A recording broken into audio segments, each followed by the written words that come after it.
la realidad de la violencia sexual en el Perú es bastante grave, ¿no? Estamos enlazados vía Zoom con Alberto Arenas Cornejo.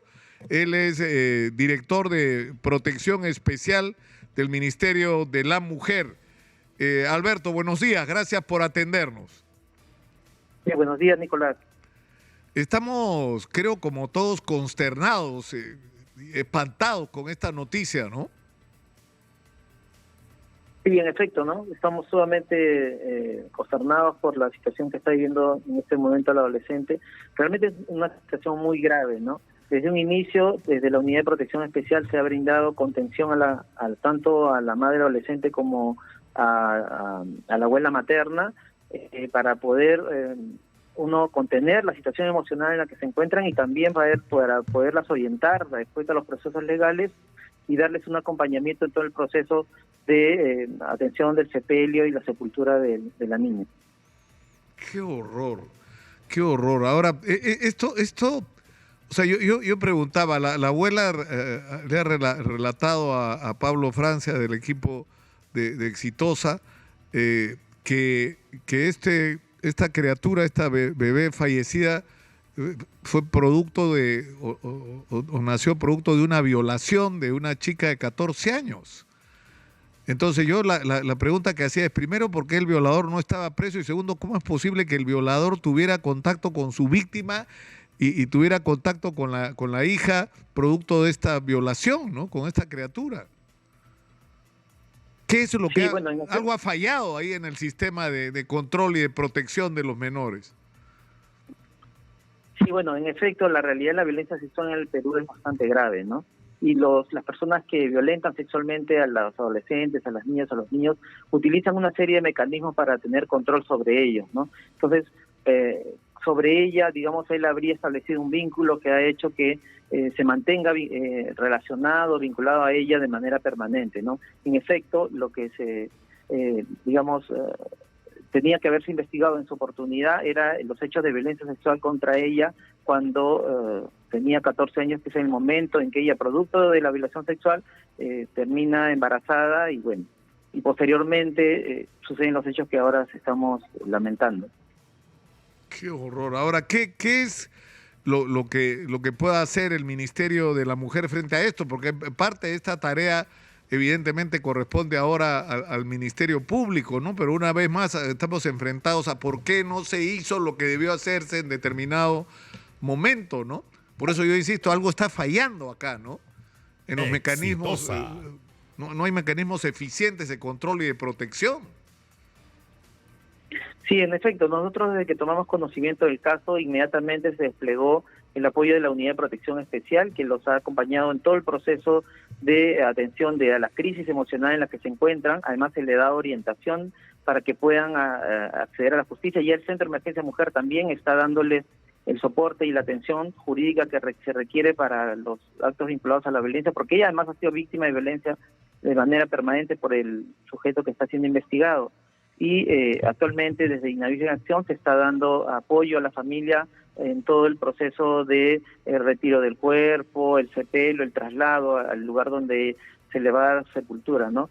Pero lo que mencionas, además, está vinculado a una situación muy grave en el país que tiene que ver con la violencia sexual, particularmente la que afecta a niñas, niños y adolescentes, ¿no? Aproximadamente los centros de emergencia mujer atienden 50.000 casos por año, ¿no? Y de diversos tipos de violencia contra niñas, niños y adolescentes. 4 de cada 10 casos que se atienden son por violencia sexual.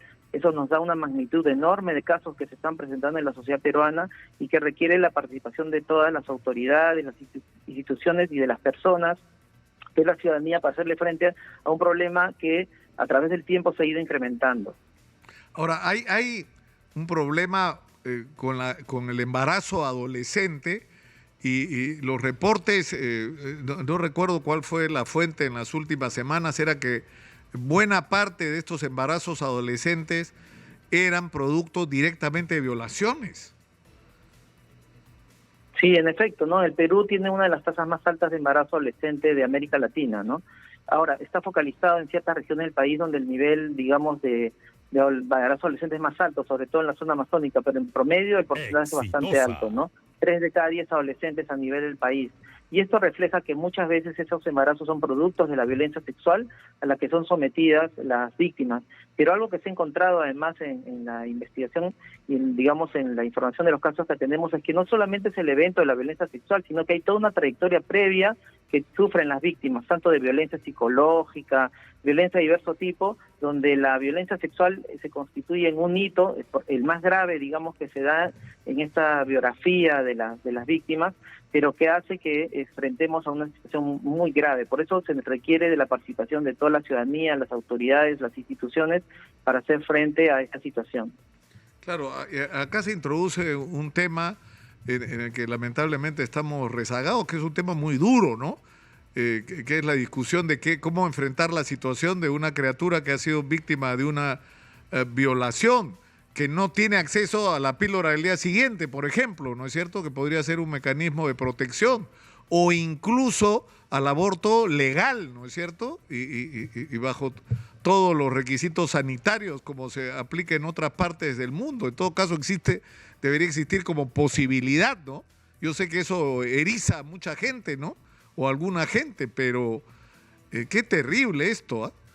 O sea, 3 de cada 10 adolescentes, esa es la cifra, están embarazadas o han tenido un embarazo, 3 de cada 10. Sí, la tasa es alta en el país, es una de las más altas de América Latina, y bueno, eso refleja que se necesita trabajar mucho en el ámbito de la prevención. Digamos, muchas de estos embarazos están asociados en gran parte a la violencia sexual. Pero como mencionaba, la violencia sexual no solamente se da sola de manera aislada, sino tiene una serie de otros actos de violencia que se dan en la vida de las víctimas. Claro. Entonces, cuando llegan a la vida adolescente y son, violentadas sexualmente, es porque ya se han debilitado a través de una serie de mecanismos violentos, sus capacidades de poder enfrentar una situación de este tipo. Entonces, es muy importante trabajar en el ámbito de la prevención, fortalecer el respeto de los derechos de las niñas, los niños y los adolescentes, todas las actividades preventivas, la identificación de los casos de manera oportuna, etcétera, que permita que no se lleguen a situaciones tan graves y que se puedan advertir tempranamente esta situación y se pueda atender. ¿Ustedes han podido recopilar información con respecto a los antecedentes del caso de la madre adolescente de esta criatura? ¿Ella denunció? ¿Hay registros de denuncia? ¿Qué fue lo que pasó en este caso? ¿Tienen ustedes idea? Sí, bueno, actualmente siendo un expediente penal, de una adolescente involucrada y una niña muy pequeña, es reservado, ¿no? Entonces, hay información de la investigación que nosotros estamos accediendo, pero que no podemos revelar porque es parte de la investigación, ¿no? Y eso, se va a ir develando en los próximos días. Ya las autoridades están realizando su trabajo y vamos a poder tener, más información que nos permita conocer los detalles, ¿no? Lo que estamos haciendo nosotros principalmente es atender a la adolescente, a la abuela materna, para darles la contención emocional. Ellas están sumamente devastadas por esta situación y nosotros ayer les hemos dado cobijo. La Unidad de Protección Especial ha estado desde el inicio con ellas y las vamos a acompañar en todo el proceso hasta el final, incluso de manera posterior, porque hay que hacer todo un proceso recuperativo también con la adolescente que fue víctima de violencia sexual y ahora tiene que enfrentar esta situación tan dramática. Ahora, esto nos lleva una vez más al tema, Alberto, de la necesidad, en primer lugar, de hacer campañas de educación. Y esto tiene que hacerse, y el espacio para esto son los colegios.